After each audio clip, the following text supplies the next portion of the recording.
আসসালামু আলাইকুম। Hello everyone, সবাই কেমন আছেন? আজকে আমি আপনাদের সাথে একটি সুন্দর পায়জামা ডিজাইন শেয়ার করব।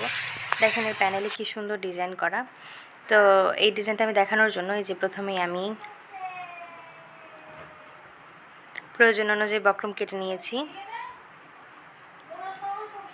লম্বা 15 ইঞ্চি এবং সাইডে 2 ইঞ্চি। তারপরে যে বক্রমটাকে সুন্দর করে ভাঁজ করে নেবেন। এটাকে 3-4টা ভাঁজ দিয়ে নিতে হবে। তারপরে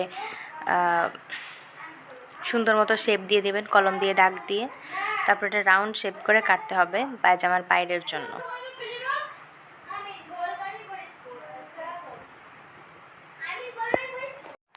তারপরে চারকোনা করে দাগ দিয়ে নিলাম। তারপর আমি রাউন্ড শেপ দিয়ে দেবো এক সাইডে। এবার এটাকে সুন্দর করে কেটে নিতে হবে। এই যে দেখেন আমি সুন্দর করে কেটে নিয়েছি একদম রাউন্ড শেপ দিয়ে।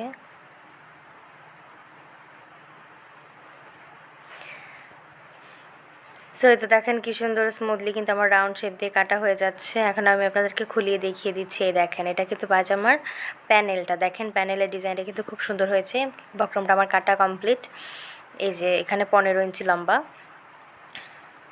আর ওইদিকে হচ্ছে আপনার 3 ইঞ্চি। এখন এই যে 2 ভাগে বিভক্ত করে নিয়েছিলাম। এই যে এখন এটাকে সুন্দর করে সেলাই করে এটার উপরে বসিয়ে দেবো।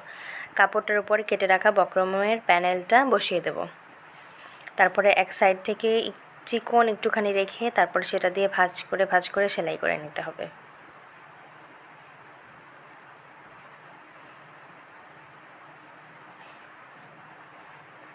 এতে আমার সেলাই করা হয়ে গেছে।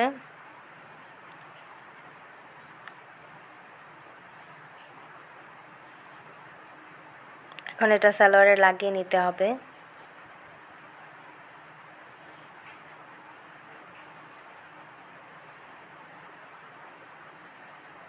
সালোয়ার লাগিয়ে আমি যে পাশটা চিকন করে সেলাই করে নিয়েছিলাম সেই পাশটা হচ্ছে থাকবে পায়জামার ভিতর পাশে, আর যে পাশটা খোলা ছিল ওইটা থাকবে এই পাশে। এই পাশটা দিয়ে এই যে আমি যে ডিজাইন করে কেটে নিয়েছিলাম প্যানেলটা, সেই ডিজাইনের উপরে আমি এটাকে সেলাই দিয়ে বক্রমটা কাপড়ের সঙ্গে আটকে নেব। এই যে এভাবে করে আস্তে আস্তে করে মেশিন থামিয়ে থামিয়ে আস্তে আস্তে করে সেলাই করে নিতে হবে।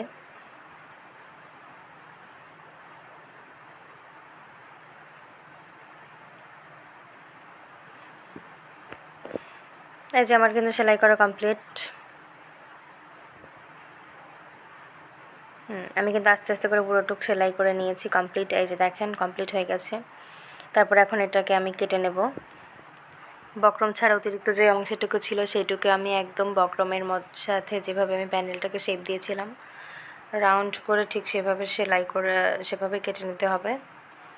তারপরে যে মাঝখানে আমি একটু একটু কেটে দিচ্ছি, এতে করে এটা উল্টাতে আমার খুব সহজ হবে। তারপরে যে এক এক করে আমি উল্টে দিচ্ছি। যে দেখেন প্যানেলটা কতটা সুন্দর হয়েছে। এই যে দেখেন একদম কিন্তু টান টান হয়েছে।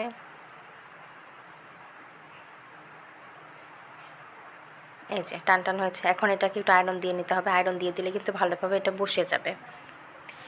যেহেতু আমি ভিতরে বক্রম দিয়েছিলাম সেহেতু এটা আয়রন করে নিলে একদম টান টান থাকবে, দেখতে অনেকটা ভালো লাগবে। তো আমি সেম একইভাবে 2টা পাই করে নিয়েছি। আমি একটা পাও দেখিয়ে দিয়েছি। তো একইভাবে আমি 2টা পা আমি সেলাই আয়রন করে দিচ্ছি। আয়রন করে দিলে এটার ডিজাইনটা খুব সুন্দর হবে এবং ভালোভাবে বসে যাবে।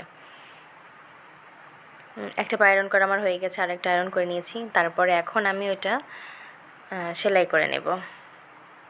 যে আয়রন করার পরে এখানে আমি একটা চাপ সেলাই দিয়ে দিয়েছি সালোয়ারের সাথে। এই যে উল্টে এই পাশে আরও একটি সেলাই দিয়ে দেবো।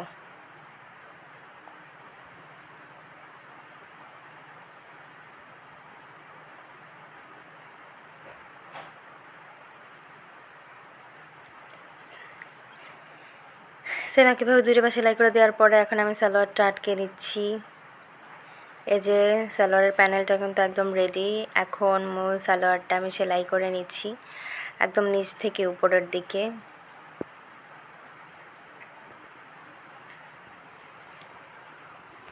দেখেন আমার কিন্তু সেলাই করার পরে দেখেন কতটা সুন্দর হয়েছে।